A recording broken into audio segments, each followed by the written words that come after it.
Et ben voilà, on est live. Bonjour, bonjour, bonjour à tous. Ravi d'être avec vous pour ce nouveau stream sur la chaîne de BFM Business.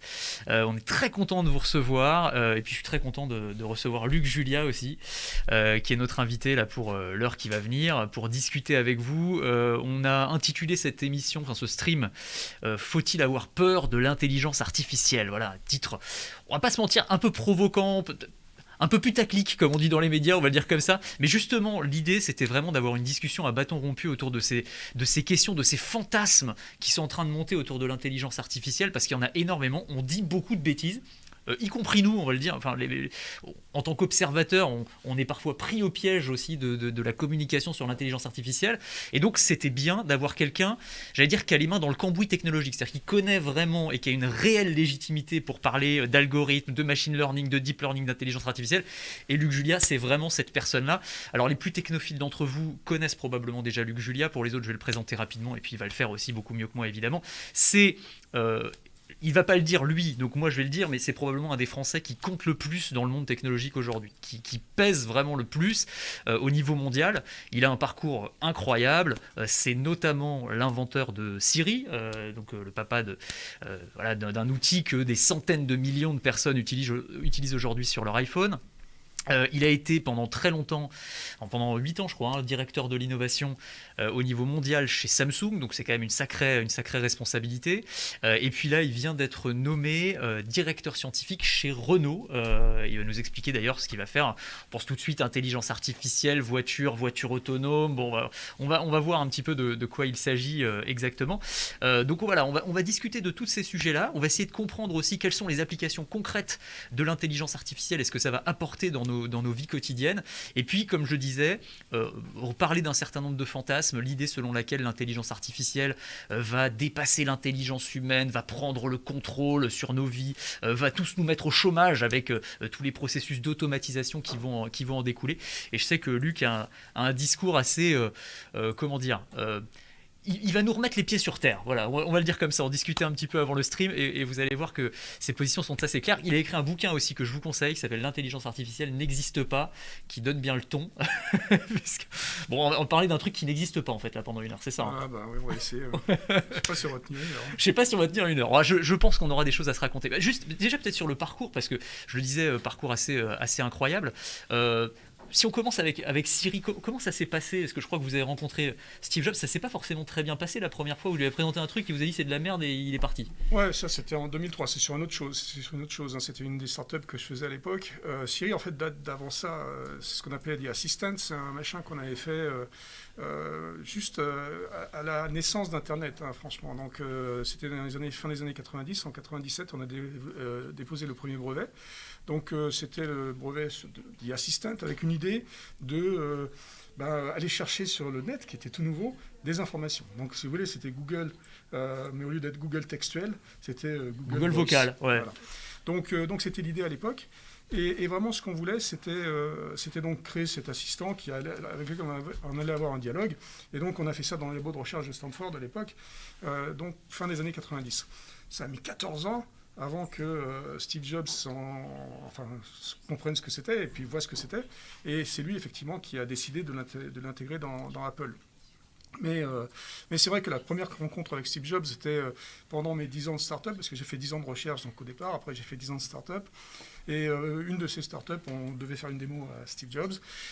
Donc on arrive dans le bureau, il y avait tous ces sbires, hein, Phil Schiller, enfin les gens qui étaient ses bras droits et ses bras gauches. Petit niveau de stress quand même à ce moment-là. Donc oui, nous on était une petite start-up, puis on rencontre Steve Jobs qui était déjà de toute façon Steve Jobs. donc on arrive là et puis on était très fiers de notre démo, on met une demi-heure à la préparer. Enfin c'était un peu compliqué, hein. C'était un truc un peu technologiquement parlant un peu avancé. Et donc il arrive dans la salle, on commence notre démo, très fiers et tout. Et au bout de 5-10 minutes, il se lève, il dit c'est de la merde et il se casse. Voilà, donc la première rencontre, ça a été moyenne, on va dire. Compliqué. Ouais, un peu compliqué, mais bon, nous, on connaissait la réputation de façon sociale, on va dire, aussi bien avec ses équipes qu'avec les autres. Donc, bon, ça ne nous a pas inquiété plus que ça, surtout que Phil Schiller et les gens qui étaient avec lui sont restés et ont essayé de mettre un peu, de nous apaiser.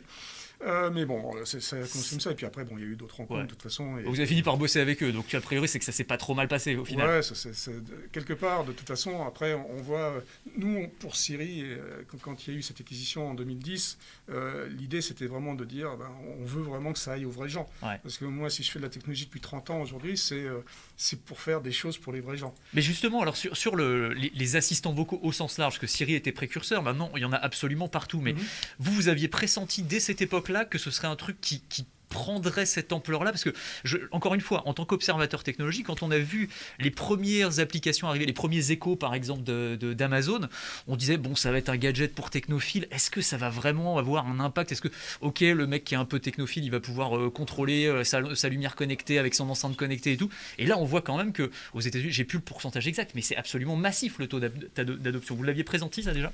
Alors, on n'avait pas forcément pressenti comme ça, mais la réalité, c'est que la voix est le moyen le plus simple de faire passer de l'information. D'accord ? Cognitivement parlant, c'est le plus chargé. Ouais. D'accord ? Donc effectivement, c'est super facile et super important d'utiliser la voix pour ça. Aujourd'hui, on est encore au balbutiement, il faut être très très clair. Siri a effectivement lancé le domaine, disons, donc on a été les précurseurs à cause de ça. Et surtout parce qu'on a mis une certaine, on va dire, personnalité dans l'assistant. Mais aujourd'hui, c'est vrai que les Google et autres Amazon sont bien plus avancés que Siri d'une part. Ouais. Et puis, c'est vrai qu'ils sont partout. Il y a des dizaines de millions de foyers aux États-Unis qui ont leur petit Alexa et leur petit Echo dans leur maison. Donc, est-ce qu'on avait vu ça ? Pas vraiment, parce que la vérité aussi, c'est que grâce à Steve Jobs, on a compris que le téléphone était important. Ouais. C'était pas quelque chose que nous, on avait. Les premiers assistants, ils étaient sur des desktops, ils étaient sur des machines, on va dire, normales. Ouais. D'accord ? Donc, je rapproche un petit peu le micro, apparemment il y a un petit problème de déséquilibre de son. Alors, on va bien parler dans le micro. Ok, je vais me rapprocher. Donc oui, ces assistants, ils n'étaient pas forcément sur le téléphone. Le génie de Jobs, donc en 2008-2009, quand il a commencé à regarder un peu ces choses-là, il venait de lancer donc en 2007 le iPhone. Et lui, il a compris, ce qui était évident aujourd'hui, évidemment, que le téléphone, c'est quand même un endroit où on peut parler. Ouais. Parce qu'il y a quand même un micro, et donc ça... C'est le dernier truc auquel ça nous sert aujourd'hui, hein, smartphone, oui, dit. Mais... Donc, Charlie Fouilleux dit « Luc plus visionnaire que Steve Jobs sur les assistants vocaux ». Bah ouais, vous l'aviez vu avant lui, c'est vrai. Mais il a compris, lui, qu'il y avait un potentiel, on va dire, très généraliste. Quoi. On est passé, il faut être très clair, Siri, avant Steve Jobs, c'était 180 000 utilisateurs. Siri, en 2012, c'était 300 millions d'utilisateurs. Ouais, c'est ça. Donc, il nous a donné de la scale. Et on peut déjà parler... Est-ce qu'on peut parler d'intelligence artificielle ? Je sais que vous n'aimez pas cette expression. On va régler cette question de définition maintenant, comme ça sera fait. Intelligence artificielle, vous dites ça n'existe pas et vous dites que vous préférez le terme d'intelligence augmentée. Quelle nuance on fait ? Comment est-ce qu'on définit tout ça ? Alors l'intelligence artificielle telle qu'elle est aujourd'hui dans l'imaginaire des gens, c'est quelque chose de magique qui fait tout. C'est si vous voulez, une sorte de Terminator, une sorte de Her dans le film Her. Donc c'est quelque chose qui est de la science-fiction. Ouais. Réellement, c'est quelque chose qui est magique. Ce que nous dit Ahura, est-ce qu'on doit craindre l'avènement de Skynet, Terminator ? On en parlera tout à l'heure. Ouais, mais c'est ça, dans l'imaginaire collectif, c'est ça. Donc ça n'existe pas. Et ça n'existera pas avec les méthodes mathématiques, parce que ce ne sont que des mathématiques qu'on utilise aujourd'hui. Maintenant, les intelligences artificielles, parce que moi je parle des intelligences artificielles, il y en a un paquet, il y en a plein, dans plein de domaines différents, et on va pouvoir utiliser ces intelligences artificielles dans des domaines particuliers, et ces intelligences artificielles sont effectivement des choses qui viennent aider notre intellect. C'est pour ça que moi j'appelle ça l'intelligence augmentée. Alors c'est pas le domaine que j'appelle l'intelligence augmentée, mais c'est notre intelligence qui va être augmentée par ces outils. Ouais. Parce que ces intelligences artificielles ne sont pas autre chose que des outils. C'est une extension de nous-mêmes finalement. Oui, écoutez, en fait moi je fais remonter l'intelligence artificielle, s'il faut donner une définition, je pourrais la faire remonter à l'Antiquité, d'accord ? Parce que des outils intellectuels, on va dire, on essaye d'en faire depuis l'Antiquité. Les Chinois avec le boulier, les choses comme ça, vous pouvez imaginer plein de choses. Moi, je suis français, franchouillard de base, donc je fais remonter l'intelligence artificielle en 1642. Qu'est-ce qui s'est passé en 1642 ? 1642, Pascal invente la pascaline, la première machine à calculer. Et ça, qu'est-ce que ça fait ? Eh ben, ça fait des additions, des soustractions. Alors, ça a l'air simple comme ça, mais 3-4 digits, donc ça commence à être un peu plus compliqué. Moi, si je vous demande tout de suite combien fait 1792 plus 344... Là, vous m'avez eu. Voilà. Donc, non, la machine est plus forte que moi pour ça. Et donc, même la Pascaline, en 1642, résolvait cette équation, cette addition, en 3 secondes à peu près. Ouais. D'accord ? Donc, ça augmentait mon intelligence, parce que c'est pas tellement intéressant de faire une addition. C'est la réalité. C'est rigolo de temps en temps, mais au bout d'un moment, c'est quand même répétitif et pas très intéressant. Donc là, la Pascaline est le premier outil français, on va dire, d'intelligence artificielle. Et après, ce sont des outils qui aident à faire des tâches intellectuelles qui sont répétitives et qui ne sont pas forcément tellement agréables. Voilà ce que c'est. C'est des outils. Et par définition, un outil, c'est quelque chose qui fait quelque chose mieux que nous. Oui, bien sûr. Parce que sinon, c'est pas un outil. Mais alors là, du coup, quand on revient à l'exemple des assistants vocaux, on peut partir du principe que, même chose, c'est un outil, c'est une forme d'intelligence artificielle. Tout à fait. C'est une forme d'intelligence artificielle dans le sens où ça va essayer de résoudre un problème intellectuel particulier. Donc, en l'occurrence, un agent, enfin, un assistant vocal, qu'est-ce qu'il fait ? Je vais lui poser une question et il va résoudre plus ou moins la question.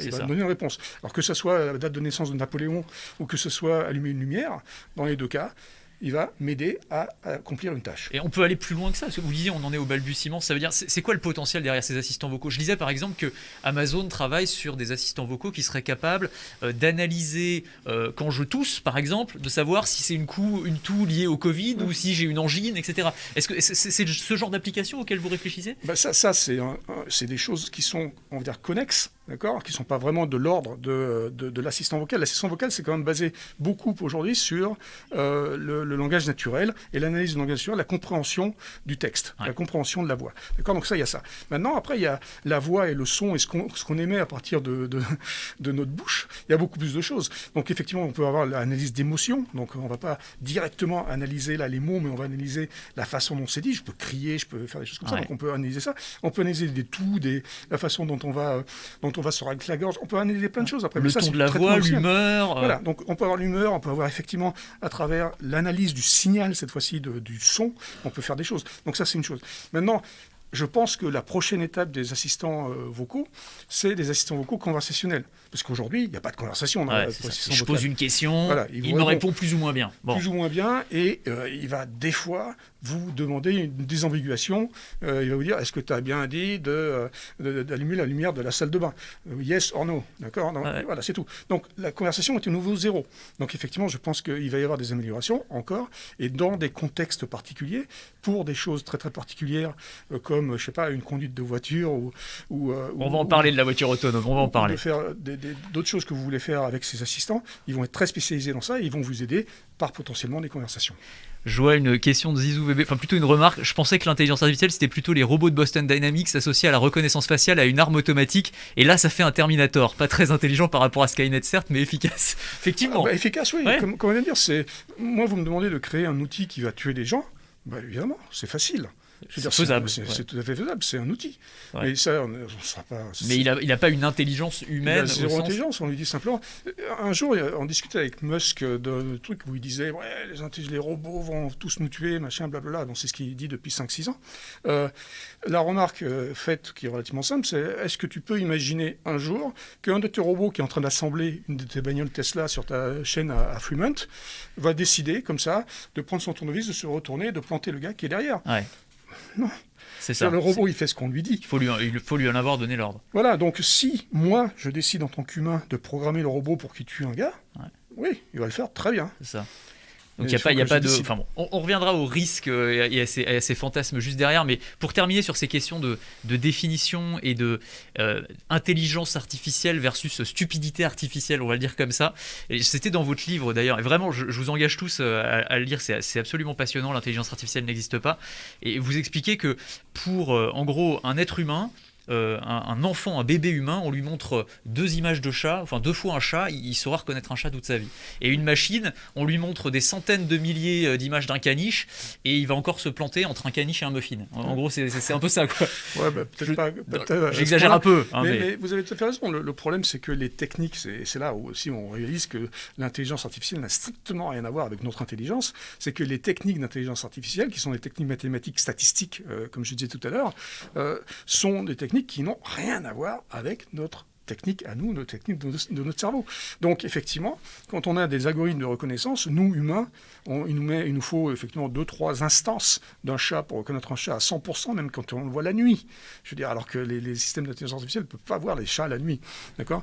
Donc il nous faut 2-3 instances, tandis que la machine, comme c'est une machine statistique, il faut lui montrer des dizaines de milliers, jusqu'à 100 000 images de chats pour pouvoir avoir un reconnaisseur de chat qui va reconnaître les chats à 97%. C'est ça. Donc c'est super de reconnaître les chats à 97%. Ouais. Mais ça n'a rien à voir avec nous. Mais c'est ce que je trouve passionnant dans votre discours, et quand on s'intéresse un peu effectivement au rouage du machine learning et au fait qu'il faille apprendre à ces machines en leur montrant des centaines et des centaines de milliers d'images, c'est que ça montre aussi à quel point le cerveau humain est un chef-d'œuvre de l'évolution. Ouais. C'est-à-dire, on se rend compte à quel point on a une machine sophistiquée qui tourne à plein régime. Et un autre exemple que vous donnez, c'est quand on a DeepMind, l'IA de Google, qui bat le champion du monde de Go ou qui bat un champion d'échecs. Sa consommation énergétique est absolument monumentale. Enfin, je ne sais plus, faut une tranche nucléaire limite pour la faire tourner, alors que vous l'avez en tête, vous allez la donner, alors que le cerveau humain, c'est beaucoup plus efficace, quoi. Voilà, l'efficacité est aussi une chose incroyable dans notre cerveau, hein, et c'est une des raisons pour lesquelles on n'a pas pu imiter encore cette chose-là, parce qu'on ne comprend pas déjà comment ça marche le cerveau. Hein. D'accord, les spécialistes du cerveau vont vous dire qu'ils connaissent entre 20 et 40% du cerveau. Ça veut dire qu'il nous en manque encore beaucoup de morceaux. Mais ceci dit, donc, si on compare un cerveau humain avec un cerveau d'intelligence artificielle qui joue au Go, effectivement, donc celle de DeepMind. DeepMind, c'est 2000 ordinateurs. D'accord, 2000 ordinateurs qui consomment donc à peu près 440 kW. 440 kW, c'est un petit data center, c'est beaucoup, hein, ça fait pas mal.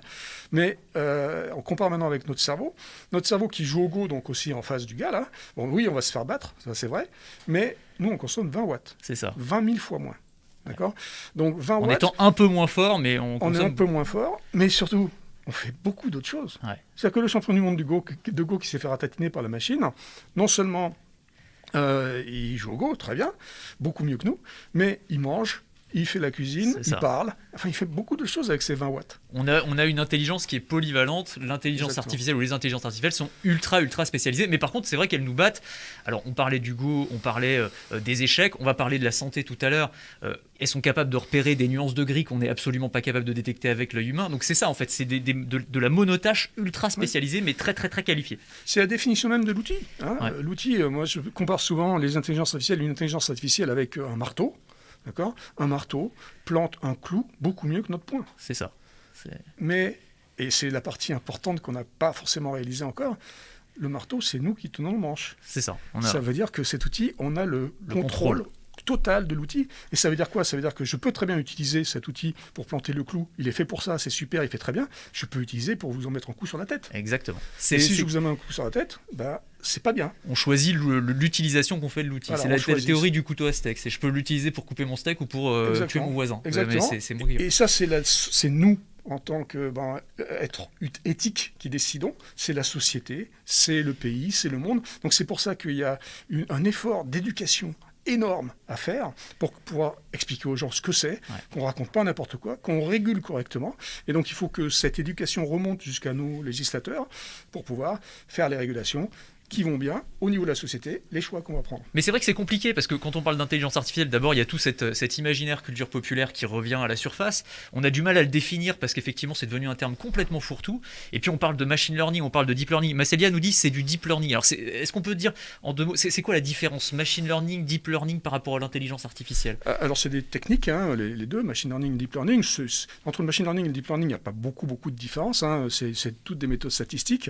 Le deep learning nécessite énormément de data, beaucoup de données, et donc aussi des puissances de calcul énormes pour pouvoir extraire l'information, créer des modèles, on dit, qui vont être des modèles de la vie, enfin de ce qu'on est en train d'essayer de modéliser, et donc ça demande énormément de data. Mais en gros, il y a deux grandes familles dans l'intelligence artificielle, qui historiquement ont commencé par les familles statistiques dans les années 60, dans les années 56 exactement.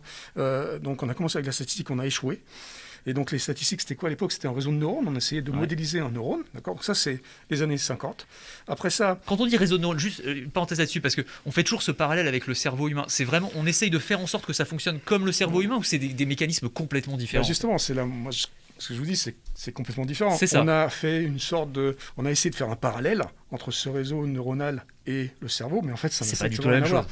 Quand on a modélisé le premier réseau de neurones mathématiquement, c'était globalement un signal en entrée ou des signaux en entrée et un signal en sortie. Et on a dit, ouais, ça ressemble à un neurone. Et puis l'extrapolation, qui est pour moi la grosse erreur, et l'erreur de vocabulaire, c'est d'avoir dit, si j'ai un neurone, j'ai un réseau de neurones, si j'ai un réseau de neurones, j'ai un cerveau, si j'ai un cerveau, j'ai l'intelligence.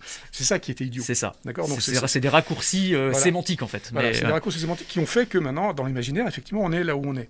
Mais maintenant, si on reprend donc cette histoire de l'intelligence artificielle, on a commencé avec ces réseaux de neurones qui ont échoué relativement rapidement. Ouais.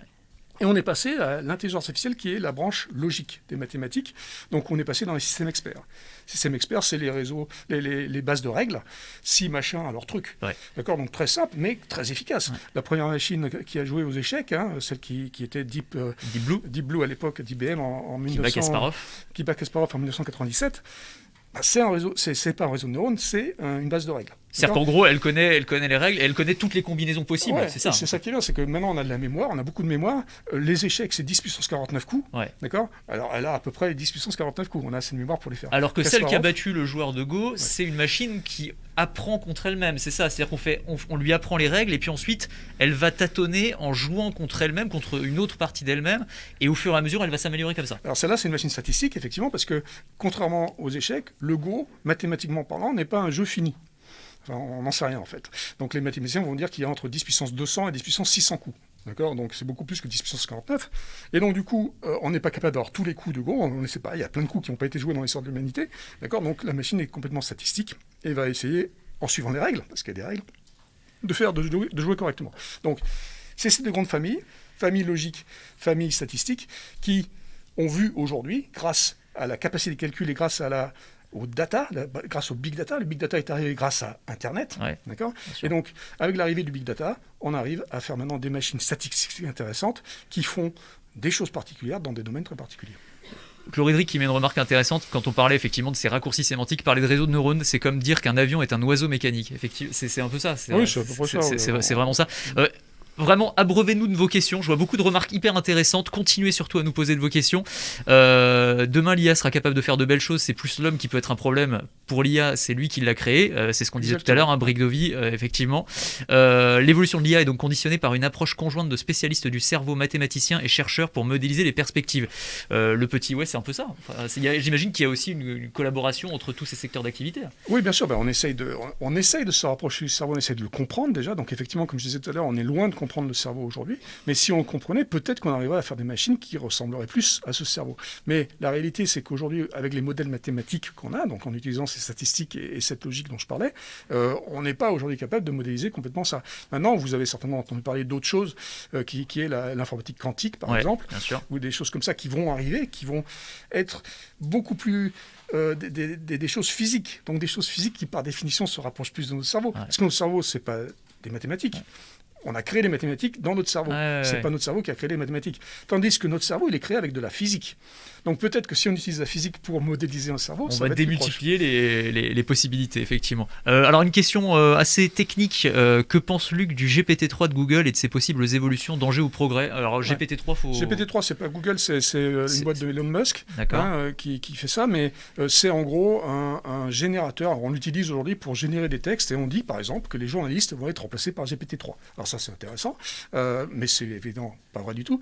Mais c'est vrai que vous donnez un morceau de texte ou vous donnez quelques morceaux de texte et il est censé réécrire un article complet. Bon, l'application actuelle, c'est ce que ça fait.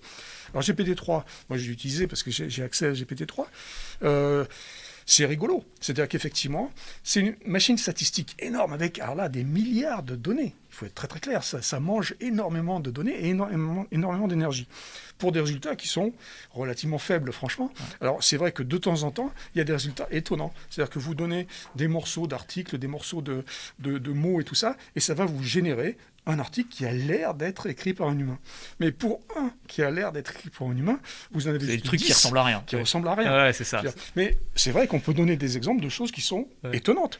Mais c'est normal, parce que statistiquement, vous allez pouvoir avoir des trucs, il va aller assembler des morceaux qui vont, des fois, se retrouver comme un puzzle qui va être un puzzle qui s'assemble bien. C'est intéressant ces IA qui s'inspirent finalement de la créativité humaine, parce qu'on ne peut pas parler de créativité de la part d'une intelligence artificielle. Zéro. Encore que, alors c'est pareil, sur l'exemple du jeu de Go, on va pas s'éterniser là-dessus, moi j'aime beaucoup, je suis joueur d'échecs par exemple, et c'est vrai que dans la partie de jeu de Go où la machine a battu le champion du monde, les experts qui analysaient la partie en temps réel disaient il y a des coups, ils ne comprenaient absolument pas. C'est illogique. C'est complètement illogique, complètement irrationnel. Mais du coup, est-ce qu'on peut dire là que la machine fait preuve d'une forme de créativité? Parce que c'est un coup qu'aucun humain n'aurait pu imaginer en fait. Tout à fait. Alors, je ne pense pas qu'on puisse dire de la créativité. Par contre, la machine suit les règles. Ouais. Donc elle joue des coups qui ont l'air bizarres peut-être parce qu'elle voit à plusieurs coups d'avance. Ouais, c'est où elle va arriver. Et donc du coup, elle va jouer des trucs qui ont l'air surprenants et qui ont surpris effectivement ce champion du monde ce jour-là. Mais qui en fait suivent juste des règles et sont inspirés de la vie réelle. Quand vous disiez c'est inspiré de la vie réelle, la réponse c'est complètement oui. C'est-à-dire que comme c'est des modèles statistiques, quand on recrée un article avec GPT-3 par exemple, c'est des morceaux d'articles qui ont déjà été écrits par quelqu'un. Ouais, absolument. D'accord ? Et on récupère ça, parce que tout ce que ça fait, c'est copier. Quand on me dit par exemple, oui mais l'IA est créative, et l'IA me permet par exemple de créer de l'art. Voilà, j'en venais là, je suis en train de récupérer la chanson de Nirvana, inédite. Alors, je vois Luc qui hausse les sourcils en mode qu'est-ce que c'est que ce truc. Donc vous connaissez déjà l'histoire, j'imagine. Donc c'est en gros à partir d'une intelligence artificielle, d'un algorithme, on va voir comment on peut définir ça, mais en gros on a créé une chanson inédite de Nirvana. En fait, en recombinant le répertoire de Nirvana et en essayant de créer quelque chose de nouveau. Je vais juste vous la mettre. J'espère qu'on a le son, et sinon vous allez la retrouver facilement sur YouTube de toute façon. Hop. Alors, est-ce qu'on a le son ? J'espère que vous entendez. Hop.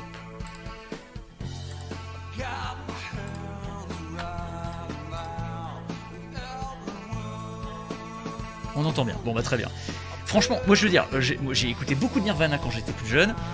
J'ai trouvé ça bluffant. C'est-à-dire, j'aurais pu croire que c'était effectivement un morceau sorti de nulle part et qui a été réellement conçu par Nirvana. Alors, je vais vous donner un exemple plus simple que de la musique. Je vais vous donner un exemple d'une peinture. Parce que là, au moins, on a un truc en 2D. Quand on prend un genre de son, c'est un peu plus compliqué parce que, comme je disais, c'est chargé cognitivement et puis c'est dans le temps, etc.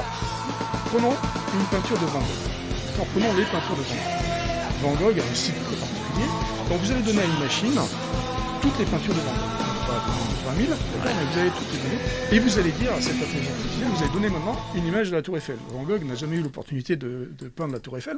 Et donc vous allez avoir maintenant une Tour Eiffel qui est peinte par Van Gogh. Ouais. D'accord ? Et quand vous voyez le machin, c'est les traits de Van Gogh, c'est le style de Van Gogh très caractéristique. Et vous dites, waouh, j'ai créé une Tour Eiffel peinte par Van Gogh.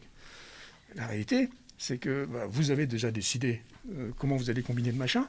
Et puis, à la fin, c'est juste pas l'imitation de ce qu'aurait pu faire Van Gogh. Parce que c'est effectivement, on regarde ces techniques et tout ça, on a donné à la machine plein de modèles et il fait une distorsion de cette technique sur une autre image qu'on lui a donnée. Pour la musique, pour tout d'ailleurs, vous pouvez donner ça, il y a eu des expériences faites avec les Beatles par exemple, où on a créé des nouveaux chansons des Beatles. Ouais. C'est super, mais ça ne sert strictement à rien. Non, ça sert à rien, non mais c'est vrai, mais ce que je veux dire c'est que du point de vue encore une fois, de l'utilisateur final, on peut avoir cette illusion-là. Et j'avais vu d'ailleurs, parce qu'il y a pas mal de modèles qui sont réalisés aussi à partir de musiciens classiques, et que sur des tests qui étaient réalisés auprès de mélomanes, on leur fait écouter un Vivaldi réel et un Vivaldi recomposé par une IA, et les gars savent pas faire la différence. Hein. C'est normal. Parce qu'encore, c'est de l'imitation. Ouais. Il y a des imitateurs humains qui imitent correctement les gens, c'est compliqué, mais il y en a qui sont quand même très forts. De temps en temps, et vous savez très bien, des gags, des choses qui se passent, des gags téléphoniques et tout ça, où les gens se font avoir. Parce qu'il y a des gens très forts. En imitation, l'IA est extraordinaire. Parce qu'elle a tellement de données pour pouvoir imiter à la perfection que c'était possible. Il y avait ce portrait de Rembrandt aussi, je vais vous le montrer rapidement, qui avait été aussi réalisé par une intelligence artificielle. The Next Rembrandt, voilà, à la manière de Rembrandt. Donc même principe, on lui fait manger, ingurgiter tout le répertoire entre guillemets de Rembrandt et il va recomposer dans le style. C'est vrai que là aussi c'est assez bluffant. Oui, mais c'est sympa, mais encore une fois, je veux dire, donc c'est un jeu quoi. C'est un jeu, ça prouve simplement que les IA sont capables d'effectivement ingérer beaucoup de données et les recracher d'une manière qu'on va décider en leur donnant des indications de ce qu'on veut. Parce qu'à la fin, c'est quand même un humain ou des humains qui, quelque part, disent « voilà ce que je veux en sortie ». On va peut-être parler d'une utilisation plus pratique et plus utile, on va dire, de l'intelligence artificielle. C'est celle des transports autonomes, qui sont peut-être... Parce que c'est vrai que quand on parle IA, on a toujours l'impression, on se dit oui, mais c'est dans 50 ans, c'est très lointain, etc. Là, on voit qu'on a des briques technologiques qui sont en train d'arriver dans notre vie quotidienne, qui vont le faire de plus en plus. On pense à la voiture autonome, évidemment. où est-ce qu'on en est aujourd'hui et où est-ce qu'on va juste, je voulais faire un point là-dessus. Tiens, avant qu'on commence, comme ça on va fermer cette parenthèse-là, mais vous travaillez maintenant chez Renault, vous êtes directeur scientifique chez Renault. Moi j'ai pensé directement, voilà, Renault, Luc Julia, intelligence artificielle. Voilà, Renault là il travaille sur la voiture autonome, c'est ça, c'est là-dessus que vous allez bosser ? Moi je vais m'occuper de tout autour de la voiture, tout ce qui peut être technologie autour de la voiture. D'accord ? Donc l'idée c'est, dans le cockpit, il y a beaucoup de choses à faire en interface homme-machine, parce qu'on va continuer à interagir avec ces machines. Donc il va falloir faire en sorte que les cockpits soient plus sympas, fassent des choses plus facilement, plus intuitivement. Donc beaucoup d'interface homme-machine. Donc est-ce qu'on va lui parler, est-ce qu'on ne va pas lui parler, est-ce qu'il va y avoir des choses particulières pour chacune des personnes dans la voiture. Donc on peut imaginer plein de choses dans le cockpit. Après ça, il y a l'extérieur de la voiture. L'extérieur de la voiture, c'est tout ce qui va être sécurité, d'accord ?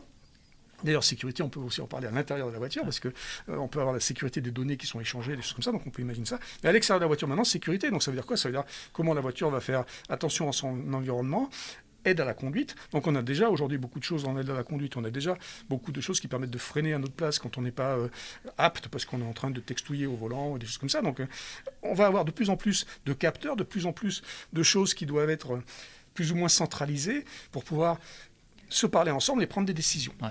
Donc ça va être très intéressant d'un point de vue purement sécurité donc des gens dans l'habitacle et sécurité des gens à l'extérieur. Donc ça va être bien.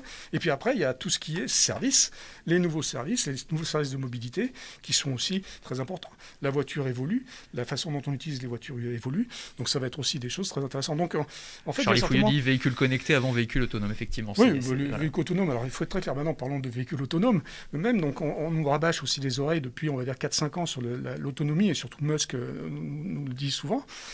Il y a 6 niveaux d'autonomie, de 0 à 5.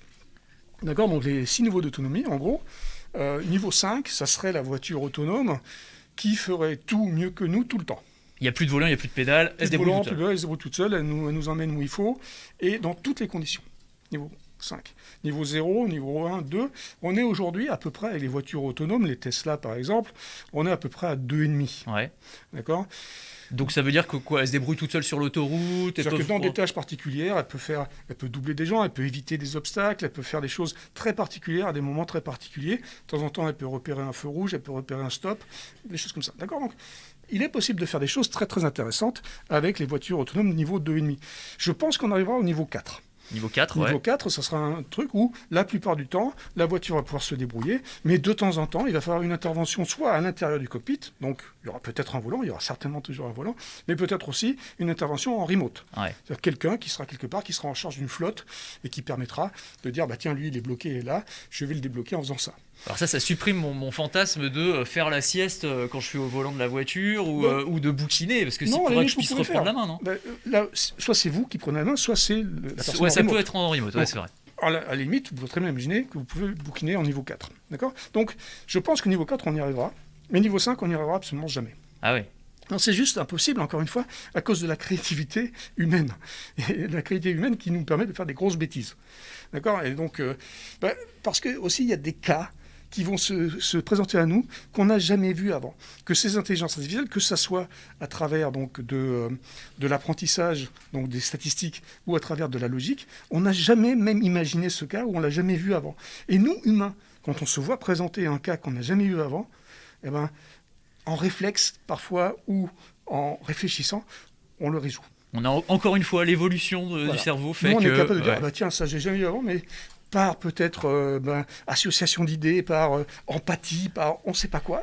Et vous ne pensez pas qu'il y a un moment où la machine pourra avoir modélisé toutes ces possibilités-là ? Non, je ne crois pas. Et justement, j'ai des exemples pour ça. J'ai des exemples pour les Français qui, pré-pandémie, peuvent se rendre compte de ça. J'appelle ça la place de l'Étoile à 18h. Ouais.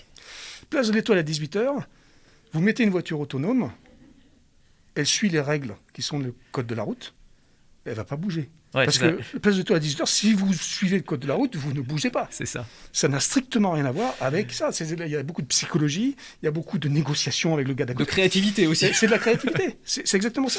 Et donc du coup, vous allez pouvoir peut-être faire une voiture qui va pouvoir créer effectivement son chemin un jour. Et donc vous allez mettre 5 ans à développer une bagnole qui va pouvoir traverser la place de l'Étoile. Mais cette voiture-là, après, moi je vous donne un défi, vous la prenez, vous l'amenez à Bangalore. Ouais. Parce que si la place de l'Étoile à 18h, c'était un challenge, là, c'est le niveau 8. C'est le champion du monde. C'est ça. Donc les villes américaines, c'est plus facile. Tout est perpendiculaire, parallèle. Donc il y a des cas, encore une fois, des cas où ça va être plus ce que j'appelle le train. Ouais. Donc le train, il n'y a pas de chat qui traverse la route, il n'y a pas de vélo, il n'y a pas de machin, donc c'est bien. Mais dès qu'il y a des trucs externes, des choses à l'extérieur qui vont venir nous surprendre, nous humains, on va être moins surpris que ça. Je vais vous donner un autre exemple, parce que c'est quand même un truc qui m'intéresse énormément. Un autre exemple vient de Waymo. Waymo, c'est la compagnie de Google qui fait des voitures autonomes, eux, depuis 10 ans. D'accord, ils sont beaucoup plus avancés encore que Tesla, mais ils n'ont pas de marque, ils n'ont pas encore sorti de voiture. Mais ils sont peut-être au niveau 3. D'accord, donc ils sont vraiment très très avancés, ils en font depuis 10 ans. Et en mai 2018, le CEO de Waymo de l'époque a dit la voiture autonome niveau 5 n'existera jamais, mais comme je veux aider à arriver au niveau 4, parce que ça va sauver des vies, ça va être extraordinaire le niveau 4, donc il ne faut surtout pas s'arrêter. Donc je vais mettre en ligne toutes les vidéos des 10 millions de miles qu'on a conduits avec nos petites voitures dans la Silicon Valley et ailleurs. Et donc, il a mis ça sur YouTube. Et donc, toutes les vidéos ont été mises. Maintenant, il y a 20 millions de miles qui sont disponibles. Donc, c'est très très long, on n'a pas le temps de tout voir. Mais évidemment, des gens comme moi, on a été regarder un peu. Et il ne m'a pas fait longtemps pour trouver ce que j'appelle une pépite, qui montre qu'effectivement, ça va être très très très compliqué. La pépite, en l'occurrence, c'est quoi? On voit une vidéo d'une voiture qui se trimballe dans Mountain View. C'est une ville dans la Silicon Valley. Et la voiture, au milieu de rien, comme ça, tout d'un coup, boum, elle s'arrête. Au bout de 2-3 secondes, elle reprend, elle fait 2-3 mètres, elle s'arrête. 2-3 secondes, elle s'arrête, elle reprend, elle s'arrête. Aucun sens, et on comprend qu'il y a un opérateur toujours dans sa voiture, prend la main et s'en va, parce que les mecs derrière devaient commencer à klaxonner et être un peu nerveux. Qu'est-ce qui se passait ? Qu'est-ce qui s'est passé ?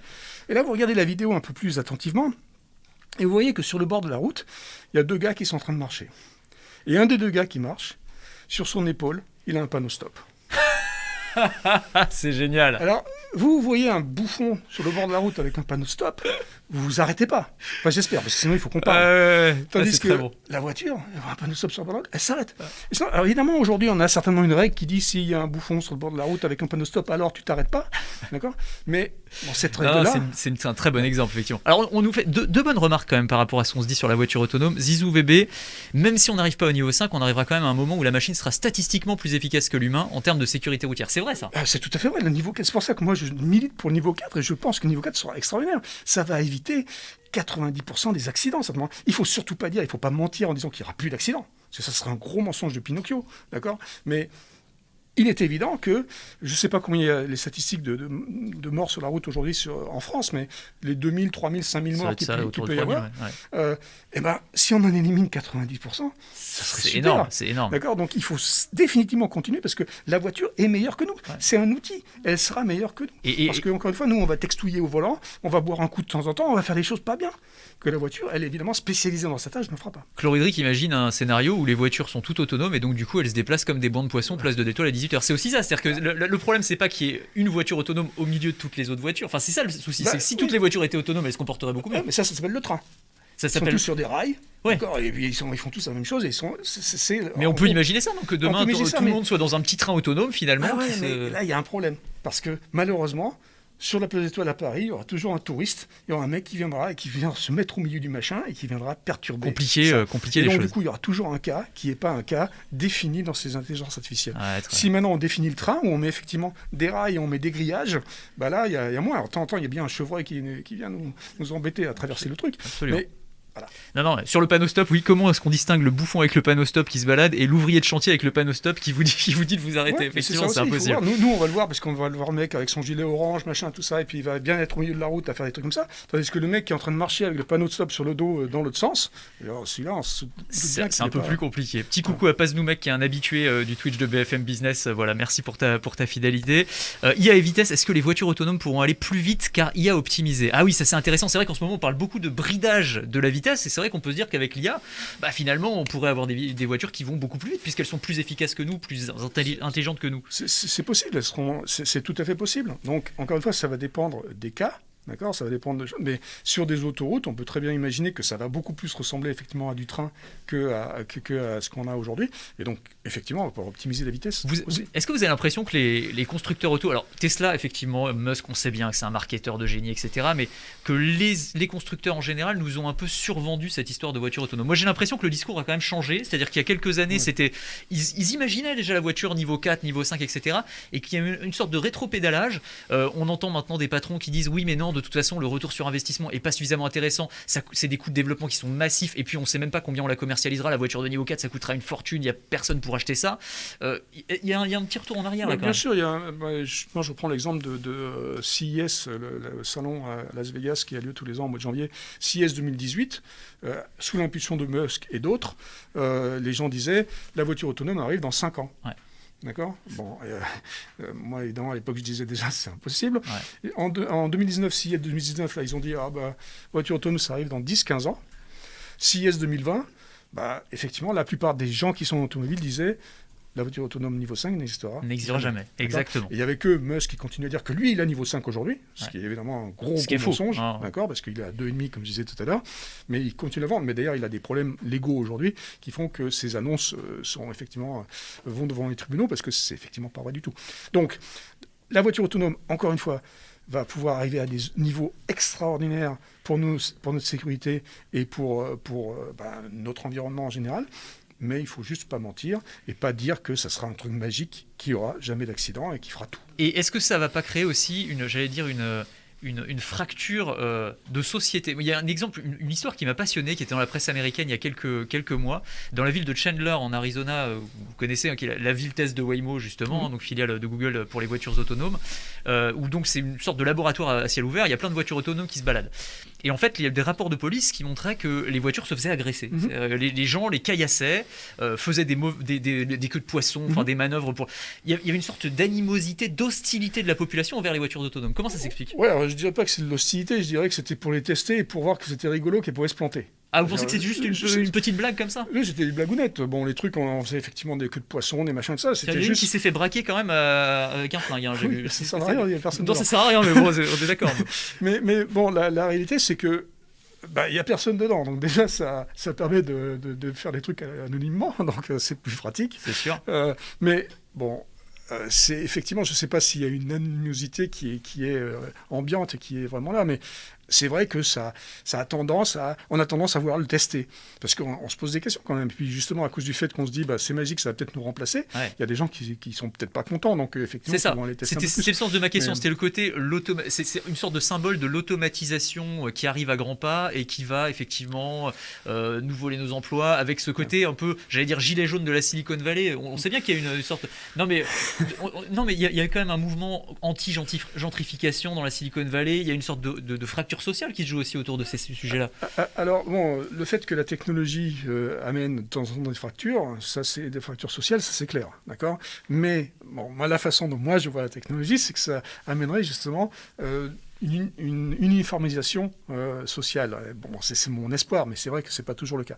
Maintenant, pour revenir à ce remplacement, que ce soit surtout des camionneurs, on va dire, au départ.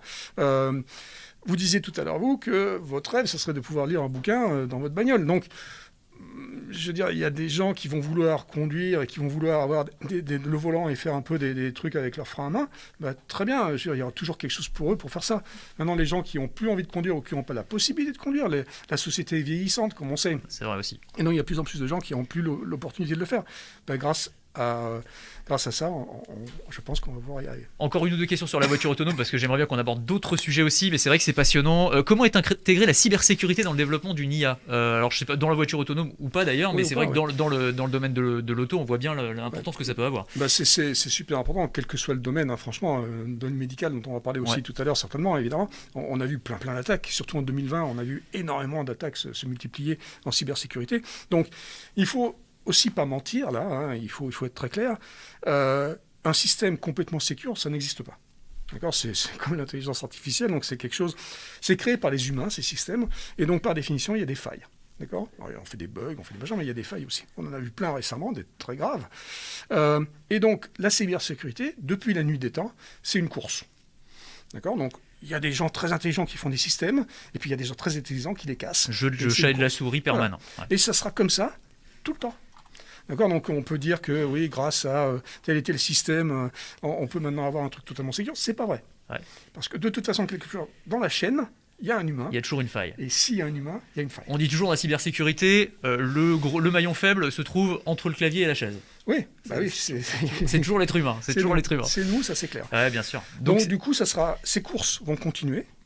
elles vont être de plus en plus compliquées. Donc il faut de plus en plus de moyens pour pouvoir casser les systèmes, mais il y en aura toujours. Bon, dernière question sur la voiture autonome, parce que comme quand même vous êtes toujours en bon terme, j'imagine, avec les gens chez Apple, etc. Apple Car, alors ça va où? Vous y croyez? Il y a tellement de rumeurs depuis des années, là c'est une sorte de serpent de mer de la tech. Depuis des années, vous avez raison, c'est-à-dire que c'est un projet qui a été lancé par Steve Jobs, donc c'était avant 2011 évidemment. C'est un serpent de mer, mais c'est vrai que dans les années, on va dire 2014-2015, ça s'est un peu calmé. Là maintenant, on recommence à l'entendre. Il y a un projet qui a été là, donc en 2009-2010. Mais plus en tant que, comment dire, que sous-traitant technologique pour un constructeur, en tout cas allier un constructeur. L'idée ce serait pas de construire leur propre voiture, vous y croyez pas à ça? Si je ne sais pas. Si, ils sont capables de tout. Ils Non, vous voulez pas nous dire, vous c'est, savez, c'est, je suis sûr que vous savez. Il sait, Luc. Évidemment, attendez, il connaît tout le monde à Silicon Valley. Il faut être très clair, c'est que y a des possibilités, ils ont le cash, s'ils veulent. Donc, c'est des décisions à prendre. Maintenant, la plateforme, c'est relativement facile pour faire une plateforme, d'accord? Il y a déjà plus ou moins une plateforme qui existe aujourd'hui. Est-ce qu'ils veulent faire une plateforme qui va ressembler à celle que Google aussi développe depuis des années? Ouais. C'est possible, donc ça serait à ce moment-là juste un fournisseur. Est-ce qu'ils veulent faire leur propre voiture? Le maître du design est parti il y a 2 ans à peu près. Johnny Ive. Johnny Ive. Donc il y a peut-être moins de possibilités parce qu'il y a moins de design à faire, mais Bon, on verra. En tout cas, ça se précise. Il y a beaucoup de rumeurs. Il y a beaucoup de monde qui travaille dessus. Donc, on va voir un petit peu comment tout ça se développe dans les mois qui viennent. On va fermer le chapitre voiture autonome parce que je voudrais vraiment qu'on parle notamment de la santé. Quand on parlait des applications très concrètes de l'intelligence artificielle et de l'amélioration incroyable que ça va amener dans nos vies et dans nos vies quotidiennes. Là, la santé, on est en plein dedans. Le premier exemple qui vient en tête, c'est celui de l'imagerie médicale. L'imagerie médicale, c'est vrai, on disait, l'IA, elle a une vision, un œil numérique qui est beaucoup plus précis que celui des médecins humains aujourd'hui. Plus précis, elle a beaucoup plus d'exemples. C'est-à-dire que le meilleur médecin que vous pouvez avoir, le meilleur radiologue que vous pouvez avoir dans l'histoire de la radiologie, peut-être qu'il a vu, je ne sais pas, 100 000 radios, 1 million de radios, je ne sais pas, je ne connais pas le chiffre. Une IA, elle peut en avoir vu des millions. Ouais, c'est ça. Et donc, du coup, cet apprentissage, par exemple, dont je parlais tout à l'heure, une IA, potentiellement, a vu tous les exemples de l'humanité. Ouais. D'accord ? Et donc, du coup, évidemment, elle est beaucoup plus potentiellement performante. Maintenant, je ne vais jamais donner à une IA la responsabilité de faire un diagnostic. Je vais lui laisser la possibilité de me faire un classement dans les cas qui peuvent être un peu limites. Donc, je vais lui dire, montre-moi les trucs où tu penses qu'il faut vraiment interagir le plus tôt possible. Parce que le problème du médecin, le problème de tous les spécialistes de toutes les différentes matières, c'est de prioriser. Parce qu'il faut faire des choix de temps en temps. Et donc, du coup, me mettre dans la pile, avoir une IA qui va mettre dans la pile les trucs les plus importants en haut, ça, c'est important. Donc, pour faire du dépistage de masse, par exemple, ce genre de choses, elle peut analyser des tonnes et des tonnes d'images très, très rapidement. Et puis, sur les cas complexes ou les cas qui vont requérir une attention humaine, elle peut me le donner. Il faut que ce soit moi, parce qu'à la fin, moi, médecin, après, moi, radiologue, je vais toujours exister. Donc, quand on parle du remplacement, on va en parler aussi certainement. Ouais. Je ne vais pas être remplacé. Il n'y a aucune chance que je sois remplacé. Parce que je vais juste confirmer, je vais voir, tiens, oui, je n'avais pas vu effectivement qu'il y a un petit embryon de machin là, qui commence et qui est embêtant. Donc ça va m'aider à le voir. Mais moi, après, je connais la personne. Il y a un contexte, il y a beaucoup plus de choses dans un patient qu'une image de son cœur. Il y a un côté psychologique. Il y a un côté psychologique. Comment je vais l'annoncer? Comment je vais faire? Donc, j'ai eu une relation avec ce patient. Donc, moi, médecin, je vais avoir la responsabilité de la relation avec le client, avec le patient, pardon, et je vais avoir une responsabilité de définir le traitement. D'accord ? Je vais pouvoir avoir des IA qui vont m'aider aussi à définir le traitement. C'est-à-dire que statistiquement, on sait que pour ce type de cancer ou ce type de machin-là, il faut faire ça. Et donc, je vais pouvoir avoir le choix. Mais c'est toujours pareil, c'est des outils qui vont me permettre d'avoir un menu et de choisir, moi, de faire le choix du menu. Pierre-Henri me dit, pour moi, c'est pas de l'IA, tout ça, c'est de l'analyse d'énormes quantités de données. La nuance est faible. C'est ça. L'IA, c'est ça aujourd'hui, justement. C'est ça. C'est ce qu'on parlait, ce qu'on définissait tout à l'heure. C'est ça, ce sont des statistiques. Donc, je reprends une ou deux questions aussi. Qu'est-ce qu'on nous dit? Du coup, l'IA n'est-elle pas capable de s'auto-corriger? Alors, c'est un problème intéressant. C'est-à-dire que s'auto-corriger, ça veut dire quoi? Ça veut dire qu'on va lui dire de temps en temps, bah, là, tu t'es quand même planté. Et donc, effectivement, on va pouvoir lui donner de nouveaux exemples. Et avec ces nouveaux exemples, elle va pouvoir s'auto-corriger, entre guillemets. Mais ça veut dire que cette autocorrection a été initiée par nous. C'est-à-dire qu'on lui dit, bah, écoute, non, là, tu t'es planté. Et donc, ça, c'est intéressant parce que de temps en temps, statistiquement, on peut aussi définir des choses qui vont dire, bah, statistiquement, ce que je viens de trouver, c'est pas possible. Donc du coup, je vais re-regarder et donc je vais, moi, IA, m'auto-corriger parce que les statistiques me disent que ce que j'ai trouvé est bizarre. Donc il y a ce qui s'appelle le confidence level, donc le niveau de confiance. Et le niveau de confiance peut être défini programmatiquement. Et donc je peux définir quel est mon niveau de confiance et continuer à chercher si toutefois je ne l'ai pas atteint. Il y a Cloredric qui nous dit, on rappelle que Steve Jobs sera présent au procès contre Epic Games. Alors ça c'est une petite pique, une petite remarque par rapport à mon collègue Nicolas Dose qui hier à l'antenne a fait un petit lapsus. Il a dit Steve Jobs au lieu de Tim Cook. Je vous assure, il sait très bien qui est Tim Cook et il sait que Steve Jobs a disparu en 2011. Hein. Je vous rassure sur ce point-là. Parenthèse fermée. Oui, alors ce qui va être passionnant aussi, c'est quand on va coupler l'intelligence artificielle avec les robots dans le domaine médical pour créer des robots chirurgiens par exemple. Alors il y en a déjà un certain nombre d'ailleurs. Ouais. Mais est-ce qu'on peut imaginer demain par exemple qu'il y ait des robots qui soient complètement autonomes, qui puissent réaliser une opération de A à Z?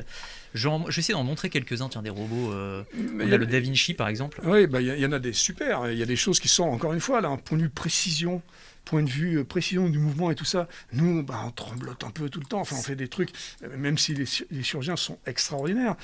La mécanique peut être beaucoup plus précise. La mécanique peut être défaillante aussi. Ouais, comme nous, on peut être défaillant. D'accord, mais la chance d'une mécanique défaillante est beaucoup plus faible que la chance d'un humain défaillant. Évidemment. Donc, du coup, on va pouvoir effectivement déléguer de plus en plus de choses.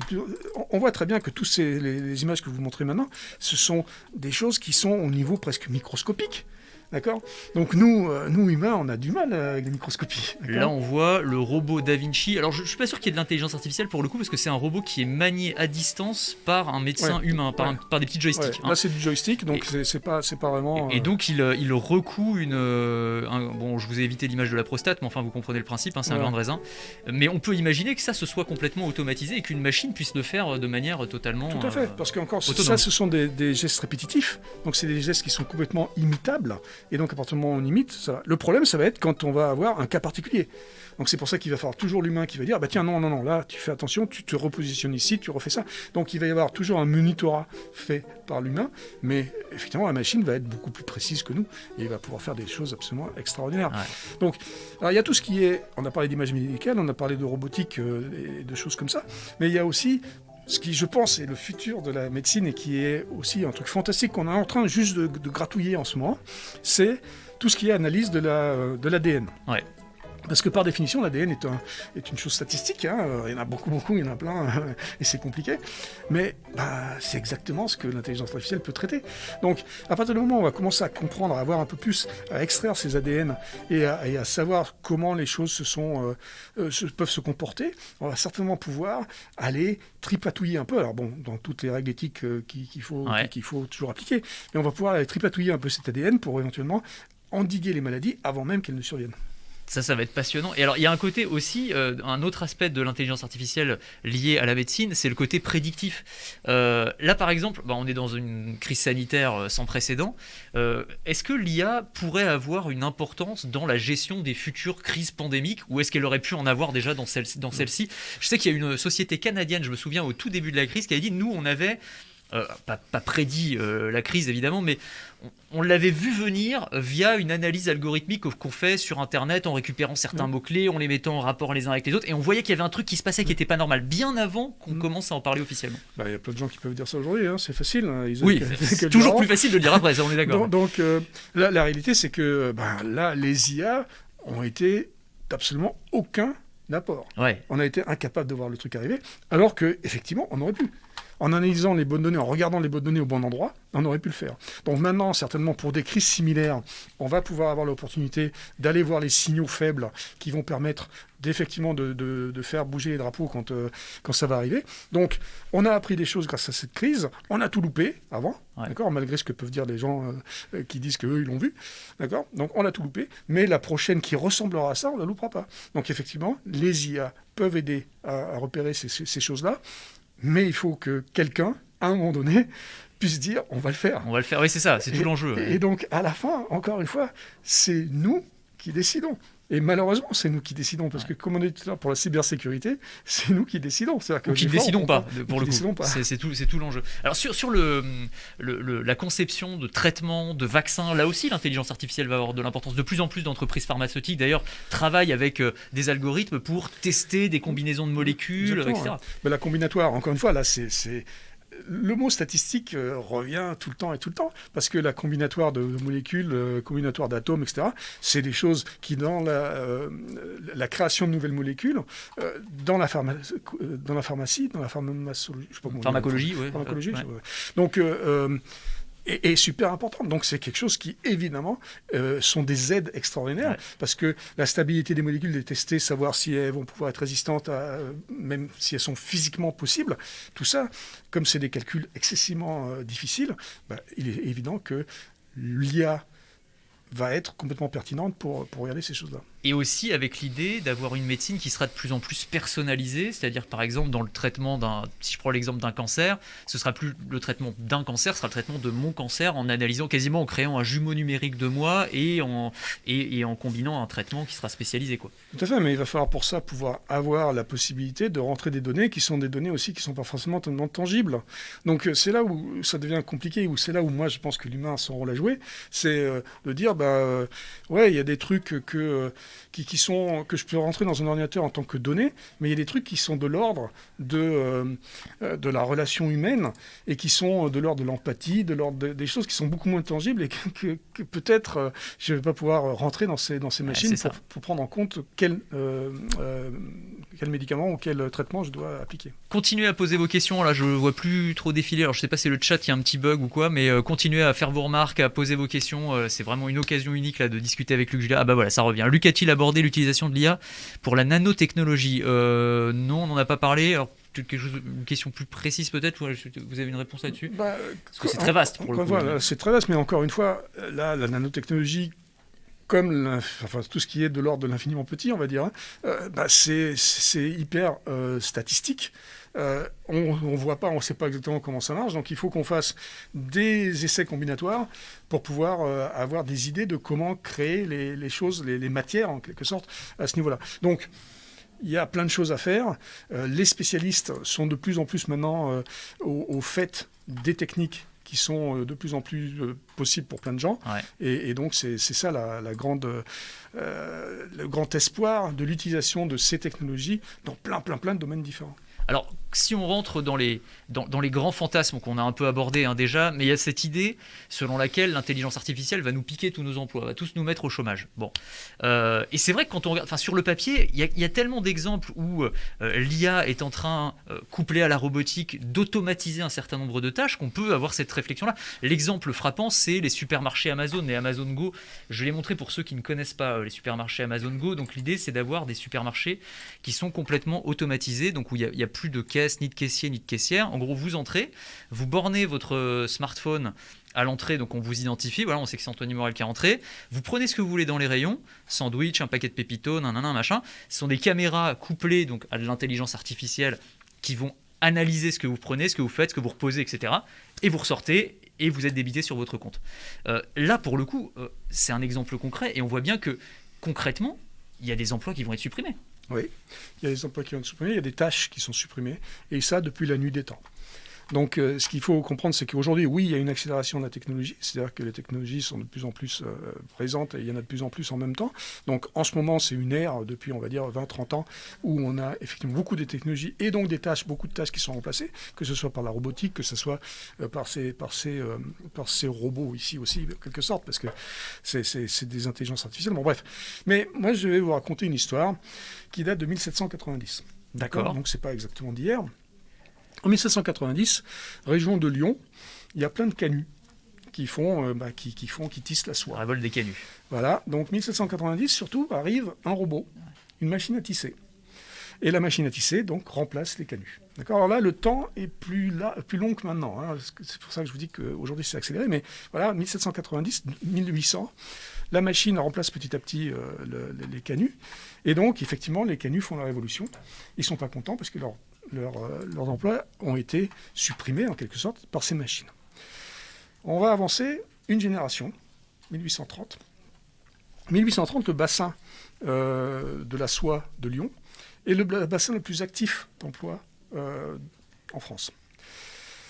Pourquoi ? Parce que maintenant, tous les gens qui ont été... Alors évidemment, c'est une génération plus tard, donc peut-être que ceux qui ont été supprimés en 1790 ne sont plus là en 1830, mais il y a beaucoup de métiers qui ont été créés, beaucoup plus. Donc il y a ceux qui réparent les machines, parce que ces machines, il faut les réparer. Mais aussi, étant donné que la productivité est devenue beaucoup plus importante, il y a beaucoup plus de choses à empaqueter, beaucoup plus de choses à envoyer. Il y a donc plein de métiers, le bassin est vibrant. Et donc, il y a eu plein d'emplois créés, en fait, qui sont différents des emplois initiaux. Donc c'est le principe de destruction créatrice de Schumpeter. Mais est-ce que ça vaut aussi dans le cas de l'intelligence artificielle, où on se dit que finalement les métiers qui vont être supprimés, ce sont des métiers, on va dire, relativement peu qualifiés, et qui vont être remplacés par des métiers qui sont très qualifiés. Tout le monde ne peut pas avoir un métier d'ingénieur en intelligence artificielle. C'est là où moi je suis pas d'accord, donc je suis peut-être trop optimiste, c'est possible. Mais je pense que d'abord, ce n'est pas des métiers qui sont remplacés, ce sont des tâches. D'accord ? Donc petit à petit, quand un métier a toutes ses tâches remplacées, effectivement, là, c'est le métier qui est remplacé. Mais en général, ce sont des tâches. Donc c'est très, très graduel quand même à ce niveau-là. Mais je pense que les tâches qui sont créées grâce à ces technologies et grâce à ces nouvelles activités, ces tâches vont être beaucoup plus valorisantes. Ouais. Et donc, du coup, je ne pense pas qu'il faille forcément avoir un niveau intellectuel ou n'importe quoi très supérieur pour les effectuer, mais je pense qu'elles sont plus valorisantes. Je vais vous donner un deuxième exemple pour ça. Et je vais montrer, pendant que vous me répondez, un hôtel complètement automatisé en Chine, qui est un peu dans la même logique. Mais donc, maintenant, je vais vous parler des distributeurs de billets qui sont sortis en 1990. D'accord ? Donc maintenant, j'ai avancé de 200 ans. 1990, les syndicats disent ça va être terrible pour les guichetiers des banques parce qu'on va en supprimer 30% dans les 10 années qui viennent pendant qu'on va déployer ces distributeurs de billets. On regarde en 2000. 2000, il y a plus 2 ou 3% de guichetiers des banques. Donc on n'est pas dans les moins de 30%, on est à plus de 2 ou 3%. Donc on peut se demander pourquoi. Mais en plus, la tâche de distribution de billets n'existe plus dans la banque puisqu'elle se fait à l'extérieur. Pratiquement plus. Et maintenant, la tâche qui est donnée, une des tâches qui est donnée aux gens qui distribuaient les billets avant dans les banques, maintenant ils sont devenus conseillers. Ah, c'est ça. Ils sont conseillers d'assurance, machin de ça, parce qu'entre-temps, le métier de la banque a changé. Ils sont montés en valeur, en fait. Et eux-mêmes, de leur propre dire, leurs activités est devenue beaucoup plus intéressante, beaucoup plus valorisante, et ils ont un contact avec le client qui est beaucoup plus intéressant que juste compter des billets et leur donner. Donc, encore une fois, c'est une vision idéaliste du monde que je donne. Il y a des gens qui ont perdu leur job, il y a des gens qui ne sont pas habitués, il y a des gens qui n'ont pas voulu le faire, qui n'ont pas été capables de le faire. Mais en général, on voit dans l'évolution normale des activités, et d'ailleurs des rapports que vous avez certainement vu passer, qui sont des rapports des universités d'Harvard, etc., qui disent que dans 30 ans, il y a 85% des métiers qui n'existent pas encore. Ouais, absolument. Bon, vous voyez les images à l'instant. Voilà, je suis repassé sur Amazon, mais de cet hôtel en Chine qui est complètement robotisé et qui était un petit peu dans la même. Alors c'est intéressant, d'ailleurs, c'est presque un contre-exemple parce que j'ai vu c'était un autre hôtel. C'est pas celui que j'ai montré, mais un hôtel au Japon qui avait été complètement robotisé où ils avaient mis des robots à l'accueil, de réception, etc. Et ils avaient dû finalement les bazarder parce que ils se rendaient compte que il y a plein de tâches qu'ils n'arrivaient pas à résoudre comme le feraient des êtres humains et que finalement l'être humain avait quand même encore du bon. Donc c'est aussi un message d'espoir pour nous. Alors qu'est-ce que... j'ai eu quelques questions intéressantes. Il faudra faire un travail pédagogique énorme parce que beaucoup de gens vont craindre l'IA. L'ignorance engendre beaucoup de fantasmes et de peurs, ça c'est vrai. Ça c'est super important. Et j'ai parlé d'éducation tout à l'heure, je veux vraiment accentuer ce point-là. L'éducation est clé. Notre éducation, comprendre ce que c'est. Au lieu de dire n'importe quoi et d'écouter n'importe quoi, ça. Donc comprendre ce que c'est. Et collectivement, prendre les décisions. Les réglementations dont je parlais tout à l'heure, dont on a besoin, les lois dont on a besoin, elles sont prises dans l'éducation. C'est-à-dire à partir du moment où on est éduqué. Nos législateurs doivent être éduqués par nous, c'est-à-dire qu'on doit demander des choses, c'est la démocratie, mais eux aussi doivent être éduqués. Donc l'éducation est clé dans ces choses-là. Il faut arrêter d'écouter et de dire n'importe quoi. Il faut écouter les gens qui savent ce que c'est et se faire sa propre opinion. Mais en fait, à la fin, c'est pas si compliqué que ça. C'est vous qui le dites. Mais non, mais en tout cas, quand vous l'expliquez, c'est très simple, effectivement. Et c'est absolument passionnant. On nous demande, ah tiens, intéressant, est-ce qu'on pourrait utiliser l'IA pour identifier l'auteur d'une œuvre? Par exemple, pour le Salvador Mundi attribué à Da Vinci, il y a tout un débat, effectivement, sur est-ce que c'est lui, est-ce que sont ses assistants, etc. Est-ce que ce sont des choses qui sont... Je pense que ça va être très, très, très compliqué, parce que statistiquement, on n'a peut-être pas assez de données oui, pour savoir exactement qu'on sait. Donc, si nous, humains, on a des doutes, la machine ne pourra pas avoir mieux parce qu'elle n'a pas plus de données que nous, finalement. Il y a une bonne chance, mais encore une fois, ça c'est un cas très très particulier où il n'y a pas beaucoup de données. Il y a plein de choses sur lesquelles la machine va avoir beaucoup moins de doutes que nous, parce qu'elle va avoir beaucoup plus de données que nous. Très bien. Anthony, il va falloir faire le prof, me dit Ayura. Bah oui, il va falloir que j'essaye de continuer à faire de la vulgarisation, essayer de ne pas dire trop de bêtises. Mais c'est pas facile. Alors juste un petit aparté là-dessus, mais parce que sur l'intelligence artificielle, je disais tout à l'heure, on est souvent piégé par la communication des entreprises. Il y a beaucoup, je parle pas seulement d'Elon Musk, parce que c'est vrai qu'il fait toujours des annonces très spectaculaires, etc. Mais il y a beaucoup de startups maintenant. Il faut avoir intelligence artificielle dans son communiqué de presse. Parce que c'est devenu tellement un buzzword que si vous n'avez pas ce mot-là, les journalistes passent à côté, en gros. Alors que intelligence artificielle, c'est quoi? Je regarde, ça m'intéresse, et je vais relayer, alors que parfois, c'est pas du tout de l'intelligence artificielle. La plupart, 80%, 90% des boîtes que je vois qui ont mis intelligence artificielle dans leur deck, dans leur slideshow, là, ils font pas d'intelligence artificielle, ils font des trucs logiques, ils font des trucs qui sont intéressants, mais c'est pas de l'intelligence artificielle, mais c'est vrai qu'aujourd'hui, les VC, les venture capitalistes qui donnent des sous, aiment bien voir intelligence artificielle dedans. Mais bon, encore une fois, par l'éducation, on peut comprendre ce qu'il y a vraiment. Quand on parle de marketing, peut-être de marketing de la peur aussi, alors j'ai pas envie qu'on forcément taper sur Elon Musk. Moi à titre personnel, c'est quelqu'un que j'admire beaucoup, mais c'est vrai qu'il fait beaucoup de marketing, et sur l'intelligence artificielle, il a un discours qui est quand même extrêmement alarmiste, où il explique qu'il va falloir créer des kill switch sur les machines, parce que sinon elles vont prendre le contrôle, se retourner contre nous, qu'il va falloir nous implanter des puces dans le cerveau pour qu'on reste compétitif face à l'intelligence artificielle. Tout ça, c'est quoi? C'est du fantasme total? Il y a un fond de vérité? Comment vous voyez ça? Il y a un fond de vérité dans le sens où, comme je disais tout à l'heure, il est possible que ces machines fassent des choses que quelqu'un a demandé. Donc, et donc avoir des kill switch ou avoir la possibilité de reprendre la main, c'est important, parce que de temps en temps, quand elle va avoir une mission, la machine elle va aller faire sa mission. Mais si c'est les systèmes d'armes autonomes, par exemple, qui existent déjà. Oui, ça existe. Et donc, comme je disais tout à l'heure, mais quelqu'un l'a décidé. D'accord ? Et donc, c'est peut-être pas lui qui l'a décidé, Elon Musk, et du coup, ça lui fait peur. Mais quelqu'un, quelque part, l'a décidé. Et donc, nous, on doit avoir la possibilité de faire de reverse cette possibilité. Donc, il y a une raison d'avoir peur, mais plus que d'avoir peur de la technologie elle-même, il faut avoir peur de nous. De l'humain, en fait, et de lui, ce qu'il peut en faire. Ouais, mais bon, c'est toujours pareil, parce que on parlait de la législation, et peut-être aussi, il y a beaucoup de comités d'éthique qui se mettent en place autour de l'intelligence artificielle. On voit ça beaucoup en France, en Europe. Est-ce qu'il n'y a pas une éthique à géographie variable? Est-ce que ces questions qu'on se pose, est-ce que les Américains se les posent? Est-ce que les Chinois se les posent? Est-ce que finalement, c'est aussi un frein à notre développement, pendant que eux, peut-être, avancent beaucoup plus vite? Alors moi, je suis pas trop dans ce discours de frein au développement. Je pense que tout le monde, dans tous les pays du monde, sont capables de faire des choses extraordinaires et le font plus ou moins, de toute façon. Maintenant, est-ce qu'il y a des éthiques différentes en fonction des lieux géographiques? Ça, c'est évident. D'accord ? Donc, je ne vais pas casser du sucre sur la Chine, c'est pas le propos, mais c'est vrai que c'est différent. D'accord ? Mais le système politique est différent, et donc je pense que c'est surtout à cause de ça. Donc, mais maintenant... dans l'histoire de l'humanité, ça ne sera pas non plus la première fois qu'on voit qu'à un moment donné, quand on arrive à un point limite, à un point critique, l'humanité se met ensemble pour faire des choses. Alors, à un niveau beaucoup moindre, on a vu RGPD en 2018 ici en Europe. Ouais. Donc RGPD est un truc intéressant parce que ça a permis à faire réaliser à plein de gens. Donc RGPD pour moi est un outil éducatif. C'est pas tellement un outil qui a permis de vraiment gérer les données des personnels des gens, mais a permis à plein de gens de savoir, tiens, il y a une loi, pourquoi il y a une loi, donc ça me permet de réfléchir un peu. Donc juste pour ça, c'était intéressant. Mais là, je vais vous parler d'autre chose qui est là complètement différente, qui s'appelle les accords SALT, 1970-1980. Accords SALT, c'est quoi ? C'est les accords sur les armes nucléaires, ouais. D'accord ? Et ça a été fait au niveau mondial. Bon, au niveau mondial, franchement, entre les USA et l'URSS à l'époque. Et donc, là, ce qui s'est passé, c'est qu'on s'est aperçu dans les années 60 qu'on a failli faire péter le monde quand même. D'accord ? Et donc, y a eu une sorte de réveil éthique entre ces deux grandes nations nucléaires qui se sont dit peut-être qu'on va se mettre à diminuer nos stocks nucléaires pour pouvoir faire ça. Donc il y a un espoir. Vous pensez mais sauf que les accords SALT de l'intelligence artificielle, il faudrait les faire avant qu'il y ait ce risque-là, non? Oui, les accords SALT, ils sont arrivés en 1970, 10 ans après qu'on ait failli faire péter les trucs. Oui, c'est ça. C'était a posteriori. Donc, il a fallu quand même. Il a fallu qu'il y ait ce danger imminent pour qu'on prenne conscience du danger. Et donc je pense qu'on va avoir, dans plein de domaines différents, on va avoir des alertes.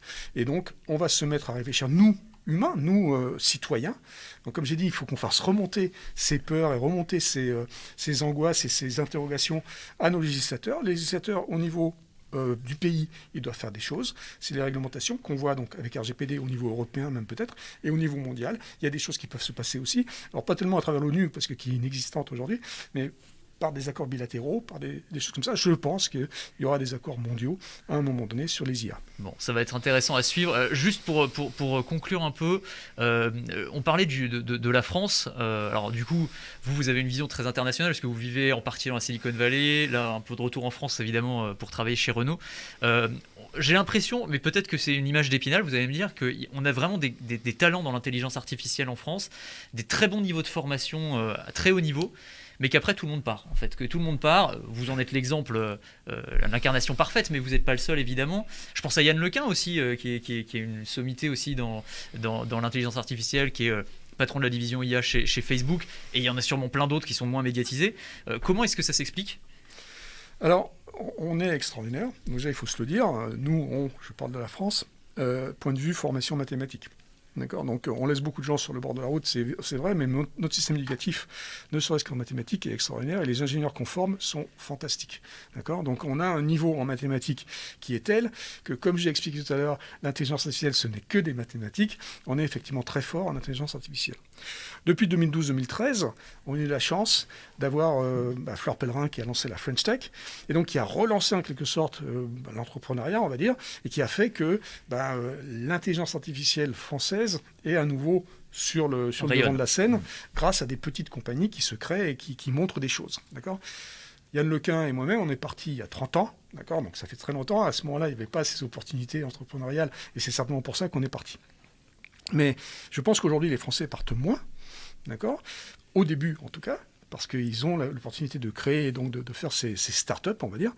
Le problème qu'on a aujourd'hui, je pense, et ça, le ministre en charge du numérique et les autres personnes du gouvernement sont bien au courant, c'est un problème de scale-up. C'est-à-dire qu'on n'est pas capable de se positionner au niveau mondial ou au niveau européen, au niveau mondial. Donc il faut faire du travail là-dessus. C'est certainement un travail qui requiert beaucoup de fonds, d'argent, d'accord, pour pouvoir garder ces technologies ici et pas les vendre à l'étranger. Eh oui, c'est ça. Et on attire les grandes entreprises comme Apple, Facebook, Google. Enfin, il y a une French touch, on est recherché particulièrement sur le marché. On est recherché. Quand vous voyez juste dans la Silicon Valley, il y a 55 000 Français, donc c'est quand même beaucoup de Français. On est recherché à cause de cette formation mathématique dont je parlais. Mais aussi, ils viennent ici. Moi, j'ai installé des labos ici, aussi bien pour Facebook. Pour Facebook, non, ça c'est le cas. Pour Samsung. Peut-être le prochain employeur, on ne sait pas. Hein, on ne sait jamais, mais ça m'étonnerait. Et donc, oui, on vient installer nos compagnies ici parce qu'on vient chercher les talents. Quand on n'arrive pas à les faire venir dans la vallée, on vient les chercher ici. Donc oui, tout le monde a des labos ici pour profiter de cette manne extraordinaire. Mais je pense qu'il faut. C'est bien parce que ça crée des emplois, donc je pense que le gouvernement est content de ça. Mais je pense qu'il faudrait aussi qu'on puisse développer nos propres gros. C'est ça, ouais. On a l'impression qu'il y a un foisonnement de start-up et c'est vrai que, encore une fois, on en reçoit énormément. Il y a des choses très intéressantes, mais on a du mal à monter à l'étape d'après. Ça, c'est un problème fondamental qu'on a, probablement aussi lié à des questions de financement. Hein. Il y a aussi ça derrière.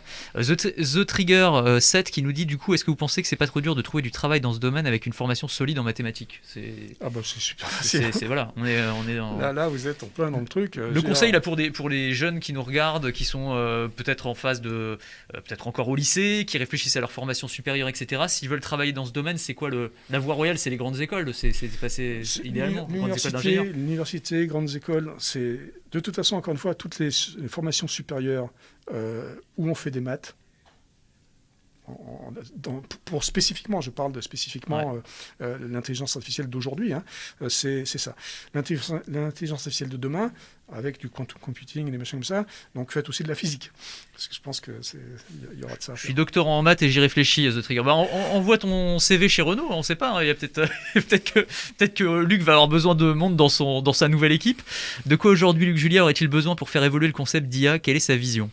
Ah, vaste question ça. Non, c'est une question intéressante. De quoi j'ai besoin? Moi, j'aime bien. Alors, j'ai eu des centaines d'ingénieurs dans les 25-30 dernières années qui sont écoulées. Moi, j'aime bien les gens qui sont capables, et c'est ça aussi que je trouve fantastique dans l'esprit français, de l'ingénieur français, c'est à partir du moment où on a une base mathématique importante, après on peut faire à peu près n'importe quoi. Ouais, c'est ça. Et donc pouvoir évoluer, parce que la technologie dans les 30 dernières années a évolué de manière aussi fantastique. Donc pouvoir s'adapter, c'est une clé. Je pense que demain, il va falloir encore plus s'adapter, parce que l'accélération technologique va être encore plus importante. Donc il va falloir continuer à s'adapter, et donc il faut être curieux. Ça, c'est un truc super important. Et moi, ce que j'aime bien faire, alors c'est pas forcément quelque chose que les groupes HR de Human Resource, comment dire, de ressources humaines. Ressources humaines en France aiment entendre peut-être, mais moi j'aime bien mettre les gens dans l'inconfort. Ça veut dire quoi? Ça veut dire qu'ils sont super bons dans un truc, et ben, je vais leur demander qu'ils regardent un autre truc, avec leur vision du truc dans lequel ils sont super bons. C'est ça. Parce que justement, c'est là où on va inventer des choses. C'est là où on va appliquer une autre méthode qui n'est pas la méthode à laquelle on s'attend, et c'est comme ça qu'on invente des choses. On va prendre une ou deux questions pour terminer, parce qu'il va falloir qu'on y aille malheureusement. Il y a aussi beaucoup de sites pour apprendre machine learning, deep learning, Udacity, Coursera, effectivement, maintenant il y a beaucoup de de... Coursera est fantastique, hein, donc c'est Andrew Ng, qui est un prof à Stanford, et qui est vraiment fantastique, c'est un bon copain à moi. Très bien. Attention quand même, beaucoup d'IA partout dans la com, mais certaines désillusions pour les sortants d'école, nous dit Paznou. Oui, c'est vrai, c'est une réalité aussi. Il faut faire attention aussi quand on choisit son boulot. Quand on est embauché pour faire de l'IA, il faut quand même vérifier que la boîte dans laquelle on va faire de l'IA. Ouais. Donc il faut effectivement, il y a des désillusions, parce que quand on se retrouve à faire des photocopies, c'est sûr que c'est pas pareil. C'est un peu dommage. Et puis, Hard Disk Live, pensez-vous que le multi-input fonctionnera bientôt sur les assistants vocaux? Exemple, ils sont aujourd'hui incapables de répondre à une commande telle que donne-moi la météo à Los Angeles, et si c'est plus de 30 degrés, commande des billets d'avion. Oui, c'est vrai, c'est ce qu'on se disait tout à l'heure, c'est qu'on est au tout début là. Pour l'instant, on n'est pas dans le conversationnel, ça c'est de l'ordre du conversationnel. À partir du moment où on va donner plusieurs contextes dans la même phrase, là le truc il est complètement paumé. Le langage naturel, ce qu'on appelle le langage naturel et l'analyse du langage naturel, on est au balbutiement. Bon, très bien. Écoutez, je pense que c'est bon, on a pris à peu près toutes les questions. C'était cool vraiment d'avoir toutes vos questions. Vous avez été super réactifs et c'était vraiment très agréable de répondre à toutes vos questions. C'était super d'avoir Luc Julia surtout avec nous, c'est une vraie chance. Donc merci beaucoup d'avoir répondu à notre invitation et d'avoir répondu à toutes nos questions. Pour ceux qui veulent encore avoir un petit supplément, un petit bonus de Luc Julia, il est encore à BFM Business, mais sur l'antenne de BFM Business, donc à la télé et à la radio tout à l'heure à 12h30, hein, c'est ça, chez Erwan Maurice? Oui, c'est ça. Midi 20 chez Erwan Maurice. Donc il viendra aussi, il continuera un peu la conversation. Et puis j'espère que vous reviendrez nous voir. Maintenant que vous êtes un peu plus en France chez Renault, j'espère que vous aurez l'occasion de... On est presque voisins. On est presque voisins, donc on aura l'occasion de se reparler assez régulièrement. Merci encore à tous. On va essayer de continuer à monter des émissions Twitch. Encore une fois, si vous avez des idées de thématiques que vous voulez qu'on aborde dans ces streams, vous n'hésitez pas à me les envoyer via les réseaux sociaux, parce que comme ça on peut monter les émissions, caler des invités intéressants qui puissent répondre à toutes vos questions. C'est un peu ça l'idée. Un grand merci à tous et puis on se retrouve la prochaine fois. Voilà, restez connectés d'ici là. À très vite. Ciao. Merci.